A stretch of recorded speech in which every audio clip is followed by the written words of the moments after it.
Water is a precious resource, a cool commodity, and a hot topic here in Arizona. Coming up, we're talking water conservation.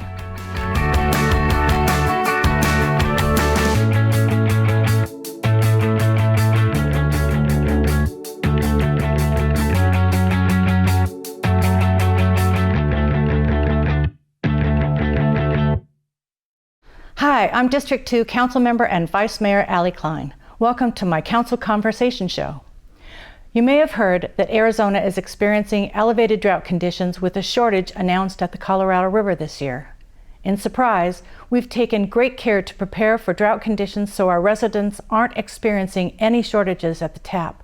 But it's still critically important to be vigilant about conserving water and planning for the future. Today, we'll dive into the details of those things with EPCOR Water Manager Doug Dunham and the city's Assistant Director of Water Resource Management, Mike Boule. First up, we have Michael. Hi, Vice Mayor. Thank you so much for having me. We're hearing a lot of questions in the news about the drought here in Arizona. What's the current situation here in Surprise, and should our residents be concerned? Yeah, great question, and this conversation is very timely. I'll start with, I think that we're very fortunate to have partners here at the state, like Arizona Department of Water Resources and Central Arizona Project, that can help us navigate this challenging time. The CAP, Central Arizona Project, they convey the Colorado River to Arizona. Currently, 36% of Arizona's water comes from the Central Arizona Project. And as you know, just this past year, the Bureau of Reclamation declared the first ever Tier 1 shortage on the river. And so that for us signified the need for us to activate our drought plan here locally in Surprise. And so with the update of that drought plan and the implementation by our council this past winter, we are now taking steps to ensure that we are implementing best management practices to mitigate where we can this drought. So to your question regarding should residents be concerned, I think that everyone should have a heightened sense of awareness right now and all sort of look within and kind of start at home to figure out where we can best conserve water. What is the city doing to conserve water? Good question. So as part of our drought preparedness plan, this first stage puts the biggest onus of water conservation here at the city. So a project that you've been a big supporter of, an example of our water conservation measures here is going to be the removal of turf along Bell Road. And so this is a project led by our Public Works team. It'll start at the western end of Bell Road and work our way up to Grand Avenue. But at the completion of this project, we estimate to save about 13.5 million gallons per day, which is incredible. And there's a bunch of other ancillary benefits associated with that project too. Additionally, the city is working on tightening up some of our own operations as a water department. We operate a series of about 20 wells. When those wells turn on, they do what's called pumping to waste. And so we've tightened up those timers to minimize the pump to waste cycle. And we anticipate saving about 16 million gallons per day. Wow. But the most impactful water conservation implementation that we've done these past couple of years has been the deployment of our smart water meters throughout our water service area. So we've converted about 22,000 water meters to our smart water meters, or AMI as they're referred to. And homeowners have the ability to track water usage on their phones or iPads or computers to get an understanding of how much water they're using, and also set leak alerts. So on our city's webpage, it really illustrates very nicely how residents can get signed up for that. But we used to have a group of water meter readers that would go out to read the meters, and those employees have been reimagined into these like leak detectives, and it's been a great implementation of that program. So those are a few examples of what we're doing as a municipality to save water. Super. The city opened a Zeroscape Garden in June. Can you talk about what that is and what the benefits are of having one? Sure. So we're very excited for the grand opening of our Zeroscape Garden coming this September, and it is open currently today. And this garden was delivered in partnership with the Arizona Department of Water Resources and the U.S. Department of Forestry. They were grant partners, so they saw the importance of this to help bring this vision to life. So what the Xeriscape Garden is, quite simply, is a demonstration that the city can provide that illustrates the right plant in the right place, desert-adapted plants, irrigation done correctly, so showing that succulents have this amount of water usage and trees can have this amount of water usage, and really show hands-on the different valving configurations. It's also a place where our water department has established a satellite office. So down next to where the Arts HQ building is, we have our Water Education Center, and we have hours in there. So visitors that want to come see the garden can also visit the Water Education Center. Awesome. And learn about, all things xeriscape here in the desert. Another neat partnership is with the University of Arizona. So our master gardeners are going to have office hours in there as well. And they're just an amazing source of information. So it's really just a hands-on learning opportunity. And really, the partnerships that blossom out of there are going to be kind of unending. So people can see the plants that they might be considering putting into their yards in person. Exactly. And as you know, we get a lot of people here from the Midwest that when they think xeriscape, they think Zeroscape. And you can have color in the garden year-round and canopies that grow together. So yeah, we're excited to show the potential. Excellent. We know that 70% of residential water use occurs outside the home. So along with drought-friendly plants and what we have at the Zeroscape, what are some other outdoor water conservation tips for the community? Sure. So I think in speaking with residents at home, what they can do, I previously mentioned, getting your arms around how much water you use currently, and then getting an understanding of what's the ratio that's used outside and what's the ratio that's used inside, and setting a benchmark. So I have a 2,000 square foot house with 3 bedrooms and 2 bathrooms. What should I be using on average? And then kind of curtailing your water usage to maybe fall in line with what the industry expectations are. As you said, most of our water use occurs outdoors, and our AMI information is telling us that most of the leaks that are occurring are in the irrigation system. Okay. So you can partner with the city, or there's plenty of other resources out there to identify leaks in your irrigation system. That's primarily where most all of the water is going when we're losing water or wasting water. Additionally, ensuring that each plant is getting the amount of water that it needs and not overwatering or having one zone that just waters everything all at once. Right. Yeah, those are just a couple tips for folks that want to look at saving water at home. Great, thank you. There are also rebate programs available for the city. Can you talk about that? Sure. The rebate program here in Surprise is exploding along with the growth that we're seeing. Last calendar year, we had the most amount of applications for rebates for the smart irrigation timer, so we were really encouraged by that. So that's one of the rebates we offer is the smart irrigation timer. Folks can buy a WaterSense labeled irrigation controller. Once it's installed, we'll do an inspection and reimburse up to $125 of that irrigation controller. Another opportunity that we offer for a rebate is for new home buyers that are looking to implement a Xeriscape landscaping, and we will contribute up to $200 towards the implementation of a Xeriscape landscaping. The last one's for our commercial and HOA customers, who account for about 25 to 30% of our overall water demand as a city. We offer 50 cents per square foot of turf removal up to $3,000. So yeah, that's a great opportunity for HOAs that are trying to reduce turf to areas that it's going to be really utilized. Excellent. Yeah. I did not know that. That's great. As we look at new water resources, are we considering desalination at all? And can you explain what that is for those that might not know? Sure. So the city just adopted a new water resource master plan, and that acts as our compass in terms of where we're going and what we're going to need to do to sustain the growth that we're seeing. And with that, the department has adopted some policies that allow us to explore these regional opportunities. And so opportunities like raising the Bartlett Lake Dam, which we're affiliated with, or exploring desalination opportunities on a regional level, is certainly something that the city and the department is going to be at the table, along with our partners at EPCOR, to make sure that we have a seat at the table. A great example of this was the Central Arizona Project.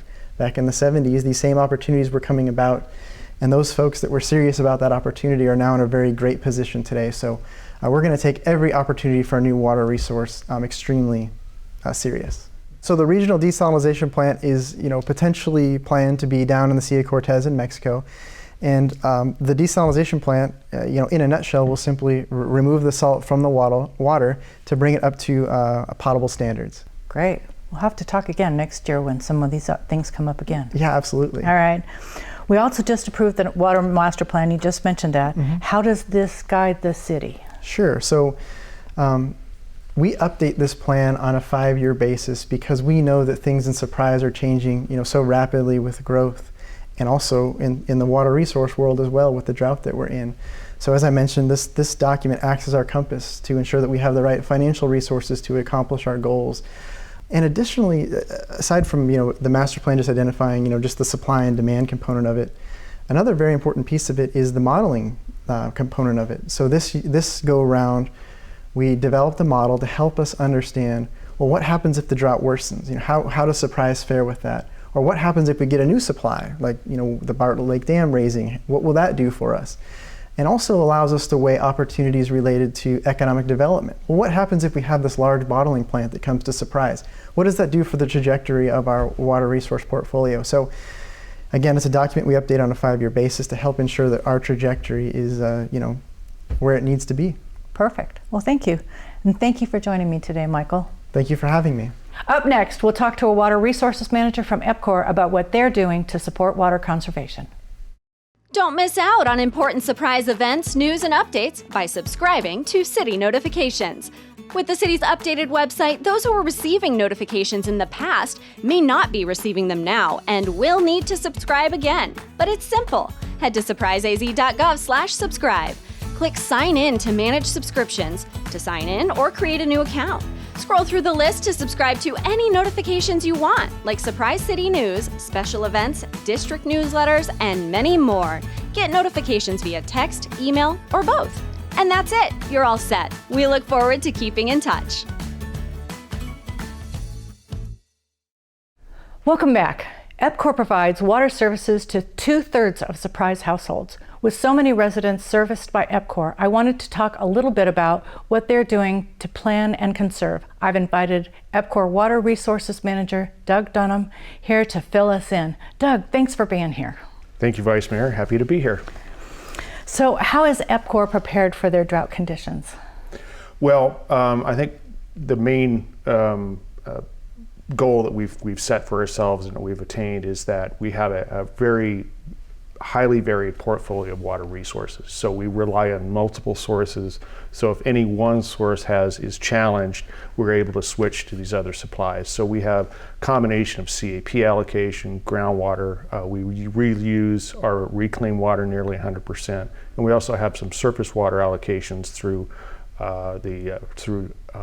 MWD irrigation district that we can rely on as well. So between all those sources, we're pretty well stocked for being able to make sure that our customers are not impacted if there are shortages.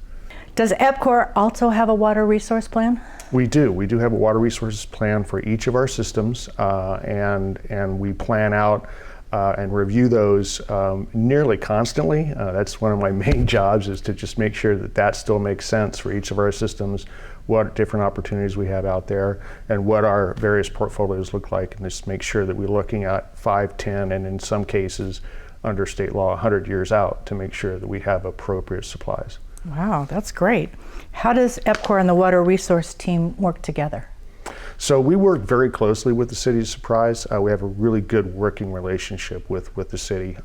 We are physically interconnected, so we can, if there are any system outages or shortages between our two systems, we can share water and move it around and make sure that those don't directly impact people. And then from a regional planning standpoint, we work together quite well also. And then we have joint conservation programs that we work on between outreaches to schools, garden centers, different clubs, and those kinds of things. So we're constantly working with the town, with the city, to make sure that we we have this constant message and good regional cooperation. Excellent. What water conservation incentives and programs does EPCOR have? Well, we have multiple programs that we have. Unlike with the city, we have to answer to the Corporation Commission. So most of our programs are dictated between the Corporation Commission and what the Department of Water Resources requires for all water providers. But all of those kind of combine for multiple community outreaches. We do have a garden center also, a demonstration garden. And in fact, the good demonstration garden in our Sun City office is actually also a geocache location. So for those folks that can do that, they can use the satellite to triangulate to where that is. We got a hidden little rock that you can sign the paperwork and say, I was here, and then learn water conservation at the same time. So it's kind of a fun additional outreach twist that we put on that. Does EPCOR have smart water meters? We are rolling out smart metering in our Sun City system, and that's our first pilot program, and we plan on expanding that across our system wide. But right now, we do have options on our website, so customers can log in through their customer portal, and they can use our smart water smart program. Water smart program, and track exactly how much water they use, times of days, that kind of detailed information. And then we also have very well-staffed customer service telephone lines. So those customer service folks are trained in helping people track down, hunt for leaks, and provide a lot of service. I've seen them on telephone with people for half an hour trying to help them figure out where leaks may be. We also have various programs where we can provide leak detection kits for free, offering retrofit showers, heads, hose nozzles, and all sorts of additional equipment like that are available. Just get online and ask for it, and we'll send them to you. So that's online as well as on the phone? Yes. Okay, perfect. The city just opened their Zeroscape demonstration garden, and you just mentioned that EPCOR has one too. Can you tell us a little bit about, you said it's in Sun City, can you give us a little more about the details and what else is there? Yeah, so we just went through and remodeled the garden, so it's got a whole series of new plants. It's all been refreshed and upgraded, and we have lots of information available at the site there to help guide you for as far as watering, plant choice, and all those kinds of decisions you have to make when you're putting in new landscaping. Perfect, thank you. Well, thanks again for being here, Doug. And thanks for watching. You can find out more information on our water conservation programs at surpriseaz.gov/waterconservation. If you have any questions or comments for me, please reach out by phone or email. I also welcome you to subscribe to my monthly newsletter, which is filled with the latest city news and information. Just visit my website to sign up. Thanks for watching.